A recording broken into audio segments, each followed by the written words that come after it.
gentlemen, welcome to the fourth day of the Hannover Fair 2014. Every half an hour here in the Technical Forum at the group exhibit Hydrogen Fuel Cells and Batteries, informative and interesting presentations will take place. So please have a seat, come in, have a drink on the house and enjoy with me our next presentation dealing with the topic HyTEC, hydrogen transport for European cities, sharing experiences from London and Copenhagen. And your presenter will be the HyTEC Dissemination Manager, Mrs. Sabrine Skiker. Give her a big hand, please. Morning. So it's an honor for me to be the first one to present today. Thank you for being here so early. It's a technical forum, but I have to tell you one thing, I'm not a technical person. So if you have any technical questions, I will be happy to take them and to forward it to the relevant people. So what is HyTEC? Wait. Okay. So in a nutshell, HyTEC is a European-founded project co-founded by the Fuel Cell and Hydrogen Joint Undertaking. So the overall budget is of approximately 30 million euros, and 1/3 is funded by the joint undertaking. So we are very happy to have their support there. It has a duration of 40 months, started end of 2011, and it will end normally at the end of this year. We are 15 partners from 5 member states, but as you have just heard in the title, the project is taking place in London and Copenhagen, but the fact of having 5 different partners allows us to spread the project at the European level. So what do we want to do there?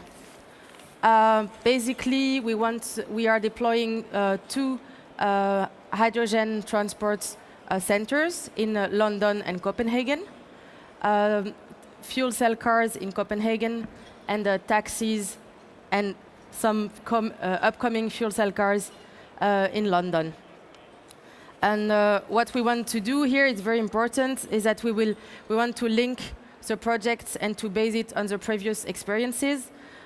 Just for instance, in Scandinavia, the H2Move project, which was on customer social acceptance. And we also want to secure political buy-in from governments, from the local authorities to national authorities, and of course industrial stakeholders. And at the end of the project, we aim and we hope that we will be able to provide different other cities and in different countries with kind of a template of the do and don't do in such a project. So what we are doing is that we are collecting data on the technical performance of the vehicle and of the infrastructure. So we want to demonstrate the technical and the environmental performance of the vehicles and the refueling infrastructure. And we also would like there to plan for future commercialization of fuel cell vehicles. As you know, with some vehicles being commercialized already as of next year. So we are doing this in the framework of different national plans, such as the UK H2 mobility plan. I mean, just to show you that it's not just the city of Copenhagen and the Greater London Authority there. It's more than that. And obviously, we are targeting the main stakeholders from the political and the industrial world, but not to forget the end user of the vehicles. So, to be a bit more precise, we have currently 5 fuel cell taxis running in London. You have seen from the previous picture that we are talking here about the famous black caps. So it's very good in terms of visibility and also in terms of advertising, because everyone in the, can say in the world, know about those black caps. And in Copenhagen, we have a 50, well, I didn't say it, but yeah, the vehicle were ready on time for the Olympics and the Paralympics in London in 2012. So again, in terms of high visibility, it was just a perfect timing, I have to say. In Copenhagen, we have currently 15 fuel cell electric cars, so of which 9 are co-funded through the HyTEC project. And they are used by the city of Copenhagen in different services. So it's interesting to see that I think some 6 vehicles are used as a carpooling system, which can, so it can potentially reach the 2,000 employees of the city. And we have 2 other cars being used by the fire brigade.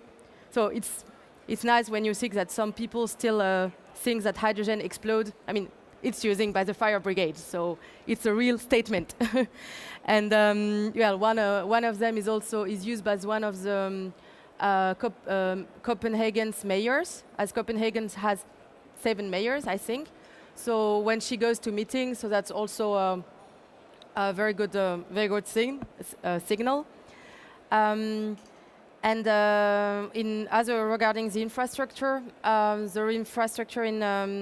in London is located next to the huge Heathrow airport, and it's publicly accessible.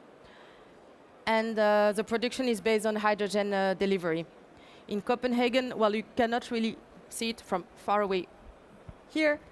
The station has been delivered last year in June, on time with the vehicles. And the production is based on 100% green hydrogen. So, of course, the event is promoted in the cities, and just with the daily operation of the vehicle, just this with, I don't really speak Danish, but if you read on the car, it's written Brint Bill, which means hydrogen car. So for Copenhagen citizens, it's quite obvious. And we also raise awareness at national and at European level. So here you have a very good picture of the European Parliament. So the black cab and the Hyundai car was displayed last year during the Mobility Week with some members of the European Parliament and some high-level policymakers coming to visit and to look at the vehicles. And this is something that is done on a regular basis.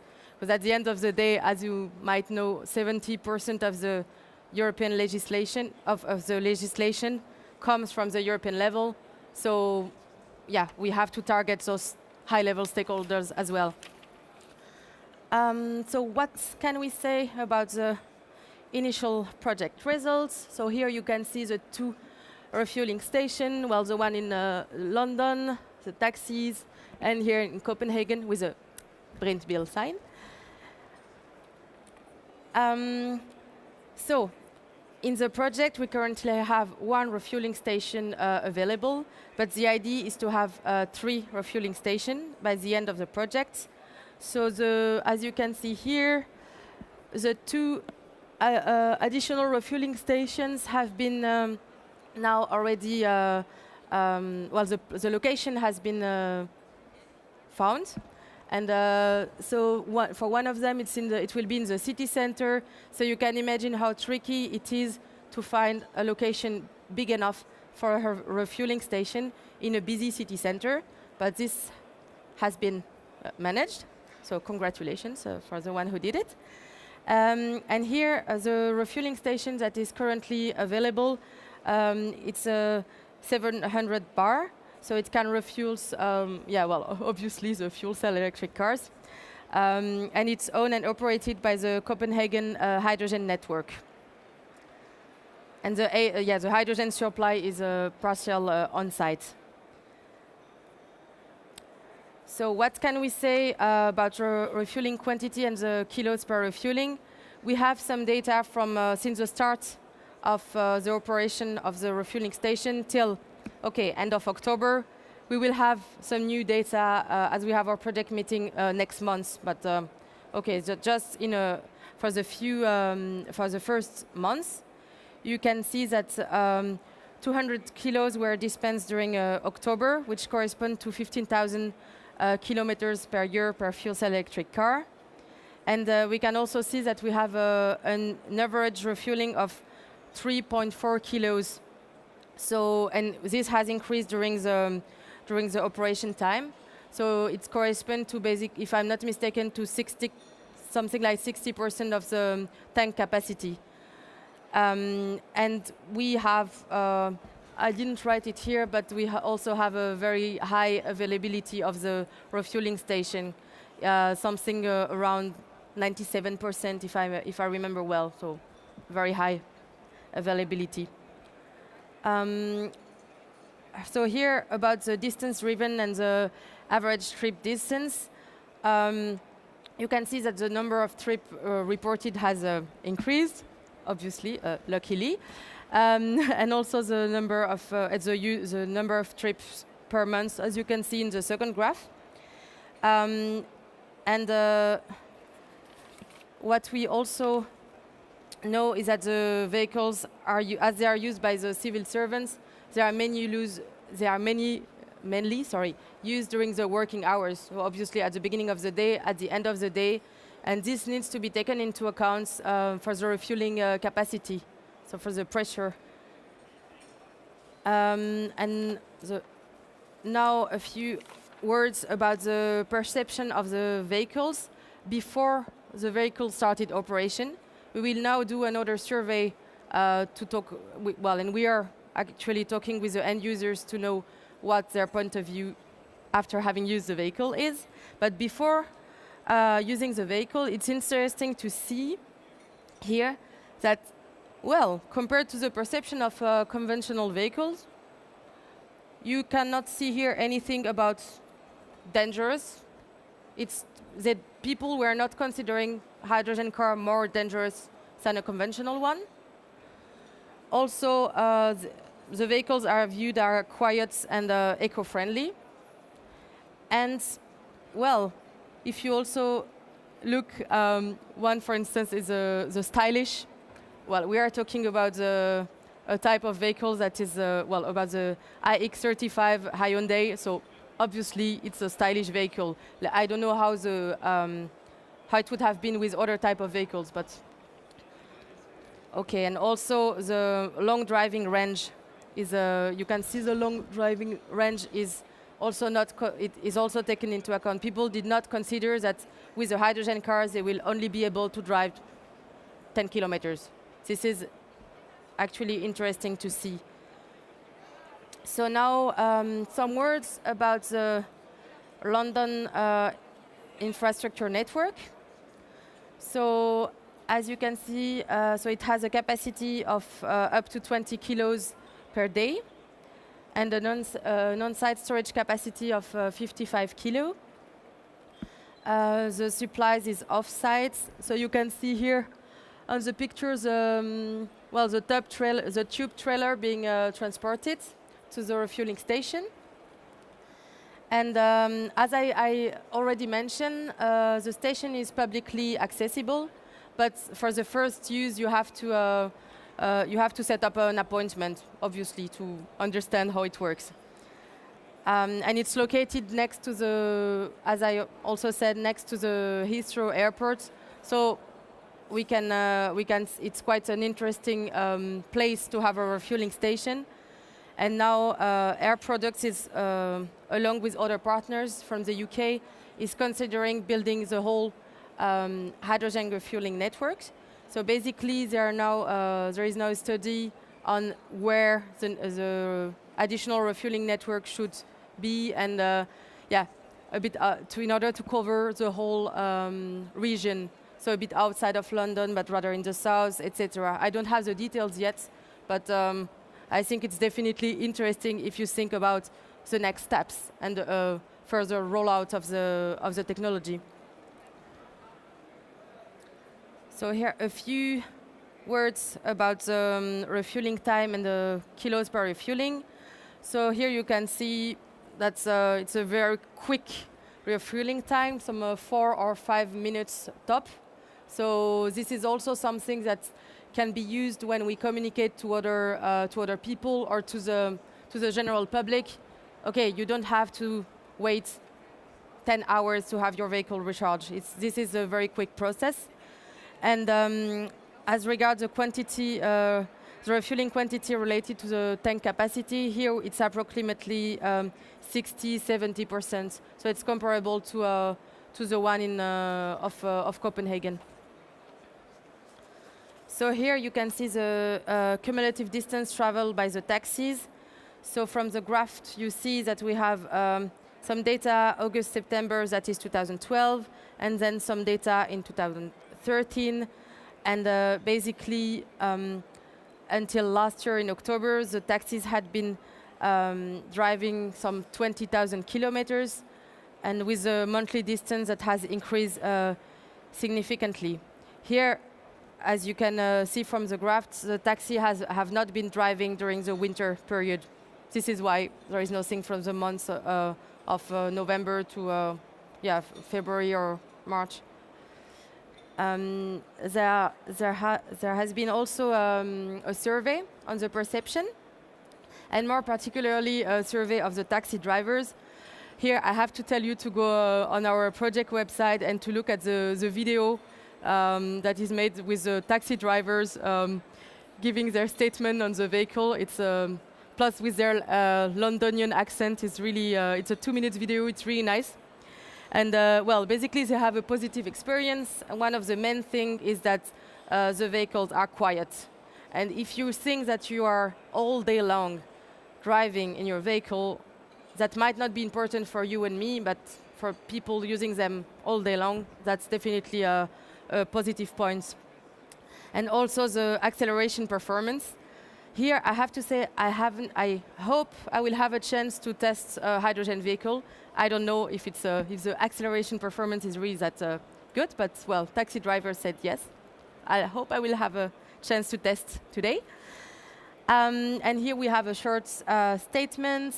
So basically, I will just read it from a taxi driver. This is the quietest and most responsive vehicle I have driven since I started driving a taxi nearly 40 years ago.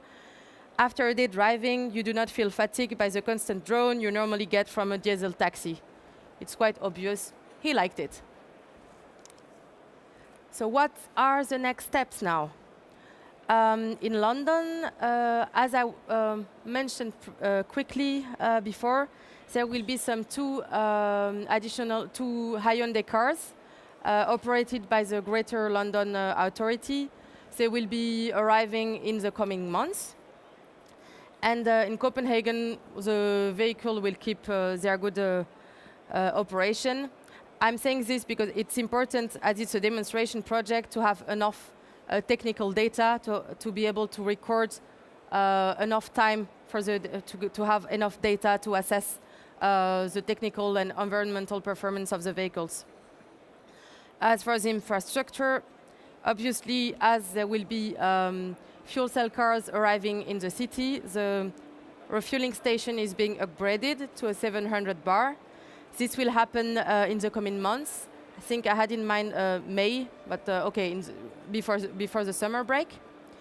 And in Copenhagen, 2 additional refueling stations will be installed by the end of the year or early next year. And this is, again, with this idea of not only having a project happening in 2 cities, but trying to go for real rollouts and spreading the usage of the vehicles. And okay, what are the next steps in terms of strategy? I have already mentioned the H2 mobility plan in the UK.